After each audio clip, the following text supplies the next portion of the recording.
Coach Redick may napansin kay Lebron at AD, kabado ang lahat. Less than a month na nga lamang po at magsisimula na muli ang inaabangan natin na liga. At eto nga rin po ang unang pagkakataon na magiging coach etong si JJ Redick. Pero parang delubyo yata ang bungad kay coach nito dahil may napansin na nga siya kila Lebron at AD. Kabado ang lahat lalo na mga solid fans at alam nga rin nila na kulang ang roster ng LA. Maging si Lebron na kukulangan rin sa lineup ngayon. Kaya parang walang gana si Lolo. Hindi katulad ng dati na excited siya kapag papalapit na ngang magsimula ang liga. Paano ba naman kasi mga kapatid, di lang may pahiwatig na nga po hinggil dito kay Lebron na magre-retiro na. Parang hint nga po to sa mga fans dahil dito sa laro na 2K25 meron ng retirement tour para kay Lebron. Mapipili mo na nga po yan sa game kaya dito rin napataas ng kilay ang mga fans kung bakit nga daw meron ng ganito. At hindi lamang po yan mga kapatid, nang dahil nga po nirepresent nila AD at Lebron ng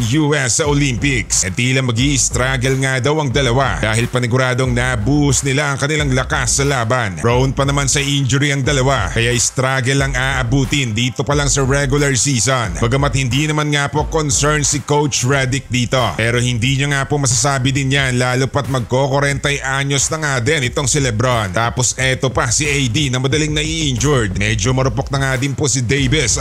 Yan nga rin po ang laging kinakainis ng mga fans dahil kapag kung kailangan nga si AD dito pa nai-injured. Katulad na nga lamang din po noong taong 2020 at 2021 kung saan napakarami niyang games na hindi nakapaglaro dahil sa mga iniindang injury. Kalusugan nga po ang laging issue kila Lebron at AD. Maraming nagsasabi kung healthy nga daw ang dalawa malamang sa malamang laging aabot sa finals ang Lakers. Kahit maging si Lebron na sabi niya nga rin po yan dati na eto talaga ang pinaka-problema nila. Kaya ngayong umuugong na malimit na malapit na talagang magretiro itong si Lebron sobrang determinado na nga po ni AD na makaisa pa ng titulo. Napakalaki nga po talaga ng tsansa ng dalawang superstar na to. Pero yun nga lang, wag lang madadali talaga ng injury Samantala kawawa naman si Gobert na piko ng lahat. Widespread criticism na nga po ang inaabot itong si Rudy mga kapatid. Kahit maging si Shaquille O'Neal hindi na nga rin po nakapagtimpi pa sa mamang to. At ang malapit pa nga po dyan nasabi pa niyang eto nga daw si Gobert ang pinaka-worst na player sa NBA history. Napakasakit nga pong marinig ang ganon lalo pat galing sa dating manlalaro na dinomina ang posisyon sa sentro sa NBA. Kahit maging si Dwight Howard tila nuknukan din ng galit at nasabing hindi niya nga daw deserve ang 4 na dipoy na nakuha niya. Parang pinagtutulungan yata si Gobert nito mga kapatid dahil halos lahat salungat sa ginagawa ni Gobert sa loob ng court. Kulang na kulang nga daw ang ginagawa niya kaya nadali ang Wolves sa Western Finals. Kaya nang dahil dyan hindi niya rin deserve ang napakalaking kontrata na ibinigay sa kanya. Dagdag pa nga po yan ni Shaquille. Kahit maging si Luka, alam rin naman siguro ng lahat na hindi niya rin gusto si Gobert dahil controversial nga daw ang taktikang ginagawa nito sa depensa. Ngayon naman ang dahil dito sa lumabas na post na nakikipag-sparring siya ng boxing sa dating UFC champion. Lalo nga pong ayaw pa rin tantanan si Gobert. Parang naghahanda na nga daw siya dahil parang may gagawin kay Green. Ginawa pa nga pong katatawanan ni Nick Young si Gobert. Nag-offer pa na tutulungan nga daw siya para ma-set na agad ang laban nila ni Green at maging ni Arenas. Tila dumadami nga po ang may ayaw talaga dito kay Rudy Gobert. Hindi natin alam kung inggit ba o talagang hindi rin maganda ang ugali niya. Tignan na lang natin kung sasagutin ba rin sila ng matindi ni Gobert